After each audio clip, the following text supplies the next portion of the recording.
Ikaw ba nakasilaw ng silya? Tatawa-tawa ka pa dyan. Ha? Ba't yun na? Saan mo mabiling ko yan? Anong bilhin? Ang total niyo po ay 339,909. Ano?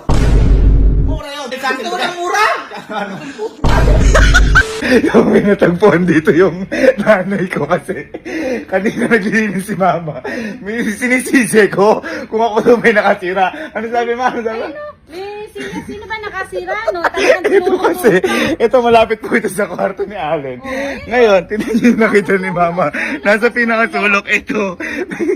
Sirang upuan dito. Ayan. Ito, tinan niyo ha. Ang makita ko. Ayan, kita niyo. Sirang-sira. Sirang-sira. Eh, hindi naman sila. Durog lang.